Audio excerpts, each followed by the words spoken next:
క్రైస్తవ్యంలో ఎన్నెన్నో ఎన్నెన్నో ఎన్నెన్నో పరీక్షలు పరిస్థితులు ఎదురవుతున్నాయి. ఒక ప్రక్కన రాంగ్ ప్రీచింగ్స్, ఎన్ని దొంగ బోధలు బయటకు వచ్చేస్తున్నాయో. అందుకనే ప్రతి ఒక్కరికి ఈరోజు ఎలా అయిపోయిందంటే చాలా హేళన అయిపోయింది. విశ్వాసం గురించి బోధించట్లేదు, రక్షణ గురించి బోధించట్లేదు, పాప క్షమాపణ గురించి బోధించట్లేదు, నీతిని గురించి బోధించట్లేదు, పరిశుద్ధత గురించి బోధించట్లేదు.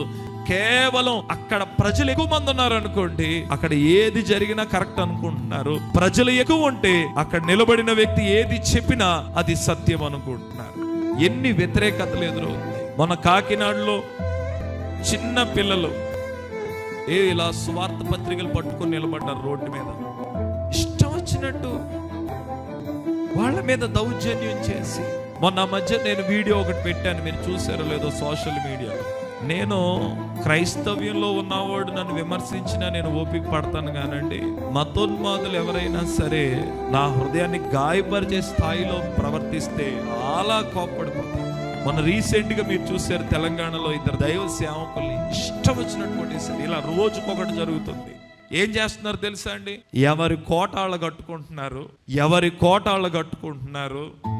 చిన్న చిన్న సంఘాలు ఉంటాయి చూసారండి, 10 మంది 20 మంది 5గురు ఇలాంటి విశ్వాసులు ఉంటారు చూసారా. వాళ్ళేమో భయంకరమైన పోరాటాలు ఎదుర్కొంటున్నారు. ఇలాంటి చిన్న సేవకులందరూ పెద్ద సేవకులకి భక్తులుగా మారిపోవాలి. పెద్ద సేవకులు కోట్లు కట్టుకుని ఉండిపోవాలి. మనలాంటి వాళ్ళు మాట్లాడినా మన స్వరం ఎక్కువగా వెళ్దు. మాట్లాడగలిగే వాళ్ళు అందరూ మాట్లాడకుండా మౌనం అయిపోతున్నారు. మరి దానికి దేనికి కారణం నాకు తెలియదు. ఎందుకు ఈ మాట నేను చెప్తున్నాను? రాబోయే రోజుల్లో సంఘానికి చాలా శ్రమలు ఎదురవుతాయి.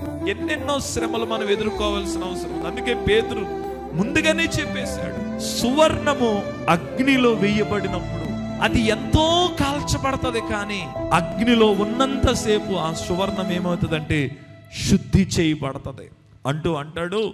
సువర్ణము కంటే మీరు కలిగి ఉన్న విశ్వాసము ఎంతో అమూల్యమైనది గనక మీ విశ్వాసాన్ని మీరు కాపాడుకోండి.